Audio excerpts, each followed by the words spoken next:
Circular current carrying wire मतलब इस जैसा वायर रहेगा तो उसके एक्सिस पे यहाँ पे मैग्नेटिक फील्ड जो होता है वो कितना होता है, mu naught I R square by 2 times R square plus X square का पावर 3/2, और इसका डायरेक्शन इधर एक्स एक्सिस की तरफ होता है।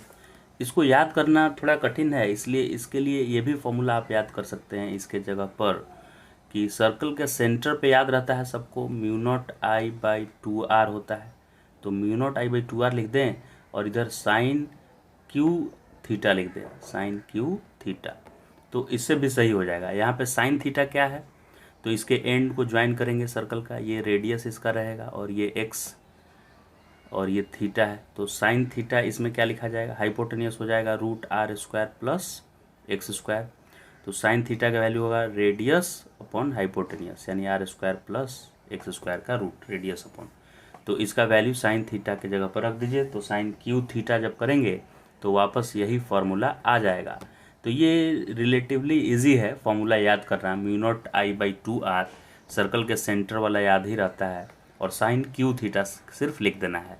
तो ये circular ring current carrying circular ring के एक्सिस पे मैग्नेटिक फील्ड का ये फार्मूला हो जाएगा।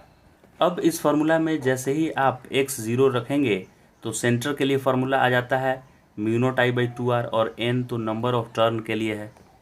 अब हम इसका ग्राफ बनाने के लिए या नेचर ऑफ ग्राफ समझने के लिए इस इक्वेशन का हम निकालेंगे ratio of magnetic field at axis and centre, क्योंकि सेंटर पे मैग्नेटिक फील्ड कांस्टेंट इसका रहेगा फिक्स और एक्सिस पे वेरिएबल रहेगा, तो हम ये सेंटर वाले से उसको डिवाइड कर ले रहे हैं सिंपल इक्वेशन लिखने के लिए, क्योंकि ये तो कांस्टेंट टर्म एक है, तो कांस्टेंट से डिवाइड करने से उसके ग्राफ के नेचर में फ़र्क नहीं पड़ेगा, उसी टाइप का ग्राफ रहेगा। ठीक, जैसे y=x का जैसा ग्राफ है, y=2x लिख देने से वही स्ट्रेट लाइन ही होगा ओरिजिन से पास करता हुआ, या y=x² का पैराबोलिक ग्राफ है ओरिजिन से पास करता हुआ, तो 2x² का भी पैराबोलिक ही है, तो ग्राफ के नेचर में फ़र्क नहीं पड़ेगा। तो सेंटर से डिवाइड किए एक्सिस वाले मैग्नेटिक फील्ड को, तो डिवाइड करने पे ये आया, दोनों को डिवाइड करने से। इसी ग्राफ को देखिए, इसी इक्वेशन को एक्सिस वाला दिया ही हुआ, सेंटर वाला होता है mu not an I by 2r होता है, तो म्यू नॉट एन आई से mu not an I cancel हो गया, और ऊपर देखिए एक 2 से 2 भी कैंसिल हो गया, तो ऊपर r³ आ गया, ये r² और ये r³ हो गया, और नीचे r² x² का पावर 3/2।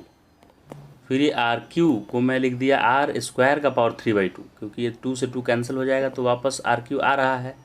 अब 3/2 इसलिए लिखे कि डिनोमिनेटर में भी 3/2 था, तो हम कॉमन पावर सबका 3/2 बना दिए। ये एक्सिस और सेंटर का मैग्नेटिक फील्ड का रेशियो इतना आया। फिर इसको r² से न्यूमरेटर डिनोमिनेटर को डिवाइड किए, तो ये r² से डिवाइड करके 1 बन गया, ये भी 1 बन गया, और x² बाई r² ये आया डिवाइड करने से।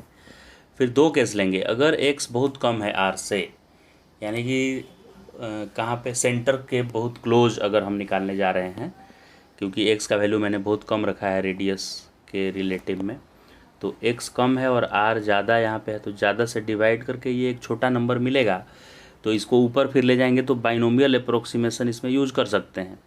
तो इसका पावर प्लस 3/2 था, तो ऊपर जाकर -3/2 हो जाएगा, और बाद में ये -3/2 यहाँ मल्टीप्लाई कर देंगे बाइनोमियल अप्रोक्सीमेशन से। बाइनोमियल अप्रोक्सीमेशन में क्या ध्यान रखना है कि इस क्वांटिटी इसका वैल्यू ये 1 अगर है तो ये लेस देन 1 होना चाहिए, लेस देन 1 होना चाहिए ये क्वांटिटी लेस देन 1 अगर है, मतलब बहुत ज़्यादा 1 से लेस है, तब आप लगा सकते हैं। x मतलब यहाँ पे क्या है, x² बाई r², इसकी बात कर रहा है, तब 1 + x का पावर आप 1 + nx लिख सकते हैं, राइट।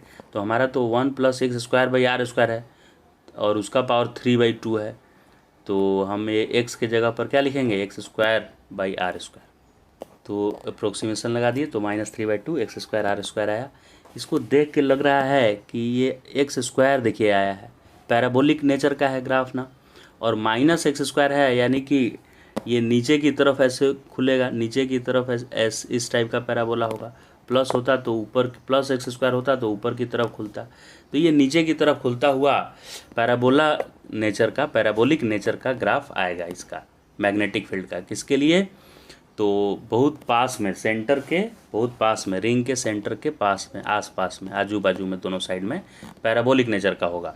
और अब बहुत दूर जाने पे देखते हैं कि कैसा नेचर होता है, क्या पैराबोलिक नेचर ही रहता है। तो आप देख सकते हैं कि इसमें r प्लस हुआ है, इसलिए r को आप नेग्लेक्ट करेंगे तो x का पावर 3/2, 2 से 2 कैंसिल होगा तो एक्स क्यू आ गया। ऊपर तो सब कांस्टेंट है, तो 1/x³ जैसा आया। ये कैसा आ गया? 1/x³। देखिए 1/x³ जैसा आया।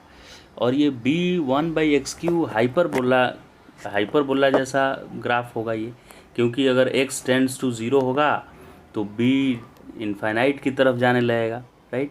और अगर x इन्फिनिटी की तरफ जाएगा तो b 0 होने लगेगा, यानी ये हाइपरबोलिक नेचर का ग्राफ होगा।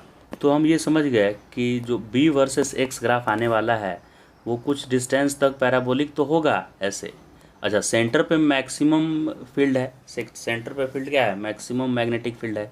वो इसलिए क्योंकि ये फील्ड मैक्सिमम होगा जब डिनोमिनेटर मिनिमम होगा। और डिनोमिनेटर में ये x बोल रहा है कि x का स्क्वायर किया हुआ है, तो आप माइनस प्लस कुछ भी रख लीजिए, ये पॉजिटिव नंबर ही देगा।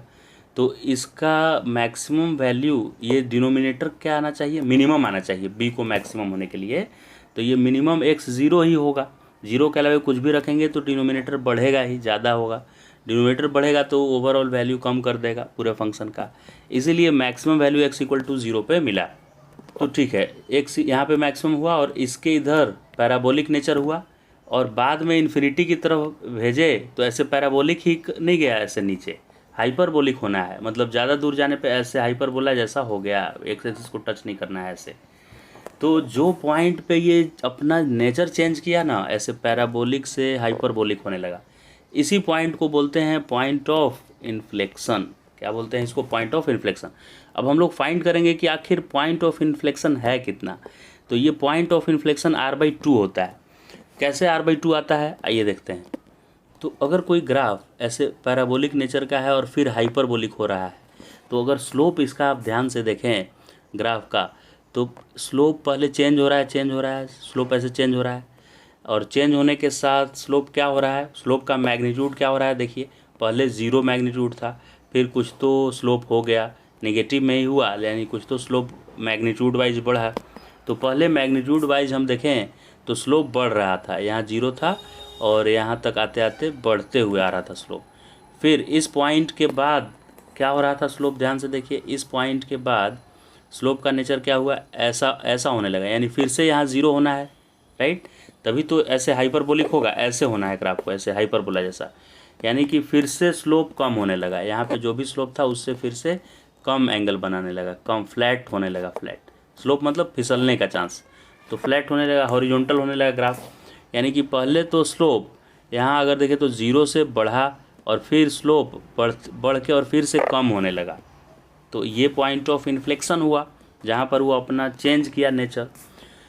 तो जहाँ पे इन्फ्लेक्शन है ना, वहाँ उस इंस्टेंट पे अगर आप देखेंगे तो स्लोप 0 नहीं है, 0 तो यहाँ स्लोप है, कांस्टेंट स्लोप है। वहाँ पे स्लोप क्या है, कांस्टेंट है। इधर क्या है, स्लोप चेंज हो रहा है कंटिन्यूअसली। यहाँ पे स्लोप क्या हो रहा है, डिक्रीज, फिर इंक्रीज हो रहा है। यहाँ पे स्लोप क्या हो रहा है, इंक्रीज, क्योंकि शुरू में 0 था ना। और इधर स्लोप क्या हो रहा है, डिक्रीज। तो एक इस जगह क्या हो रहा है, कांस्टेंट स्लोप है, स्ट्रेट लाइन जैसा यहाँ पे आ जाएगा एकदम एक पॉइंट पे। इधर कैसा था, पैराबोला, इधर कैसा था, हाइपरबोला। तो वो नेचर चेंज कर रहा है यहाँ, तो इस जगह स्ट्रेट लाइन जैसा आ जाएगा। अब जहाँ पे स्ट्रेट लाइन जैसा आया वहाँ का कांस्टेंट स्लोप होगा। और स्लोप कैसे मिलता है, तो वाई एक्स ग्राफ के डिफ्रेंसिएशन से मिलता है, dy/dx से मिलता है स्लोप। तो इस इंस्टेंट पे जिसको हम पॉइंट ऑफ इन्फ्लेक्शन बोल रहे हैं, उस पॉइंट ऑफ इन्फ्लेक्शन पे स्लोप 0 नहीं, कांस्टेंट है, राइट। तो स्लोप अगर कांस्टेंट है तो स्लोप का डेरिवेटिव क्या होगा, कांस्टेंट का डेरिवेटिव क्या होता है, 0। यानी इसको फिर से डिफ्रेंशिएट मैं करूँगा तो उसको डबल डेरिवेटिव ऑफ y बोलूँगा और वो 0 आना चाहिए, क्योंकि कांस्टेंट का डेरिवेटिव क्या आता है, 0। तो अभी इस पॉइंट को निकालने का एक ही तरीका है मेरे पास कि फंक्शन का डबल डेरिवेटिव को हम 0 से इक्वेट कर देंगे और उससे जो मुझे वैल्यू मिलेगा x का, वही पॉइंट ऑफ इन्फ्लेक्शन होगा। तो फंक्शन में ये कांस्टेंट टर्म है और डिनोमिनेटर में था r² प्लस x² का पावर 3/2, तो ऊपर लेकर मैं आ गया -3/2 हुआ।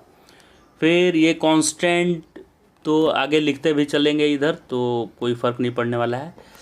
और इसका डिफ्रेंसिएशन करेंगे तो -3/2 nx to the power n minus 1 bracket में r स्क्वायर x स्क्वायर का पावर -3/2 -1 करेंगे तो -5/2 आएगा। और फिर चेन रूल से इसका डिफ्रेंसिएशन करेंगे तो r स्क्वायर का 0 हो जाएगा और x स्क्वायर का डिफ्रेंसिएशन हो जाएगा 2x। ठीक है सर, समझ गए। 2 से 2 कैंसिल कर दिए हैं आप यहाँ, और ये -3 लिख दिए हैं। और इसको फिर से हमको डिफ्रेंशिएट करना है। देखिए इसको क्या करना है, मुझे फिर से डेरिवेटिव इसका करना है। अब तो मैं उसी को लिख दिया d/dx, मैंने पुनः डेरिवेटिव, और ये यहाँ पे कॉपी कर दिया तो उसमें 3 बाहर आ गया इधर, और इसका और x का। तो इस बार u इंटू वी रूल से डिफ्रेंसिएशन होगा। यस, अभी इसका मैं फिर से जब डिफ्रेंसिएशन किया u इंटू वी रूल पे, तो x को मैं एज इट इज रखा और इसका डेरिवेटिव किया तो -5/2 r स्क्वायर x स्क्वायर का पावर -5/2 -1 यानी -7/2। फिर इसका किया तो r स्क्वायर का 0 हो गया और x स्क्वायर का हो गया 2x, और बीच में लिखते हैं प्लस, माइनस नहीं, बीच में क्या लिखते हैं, प्लस।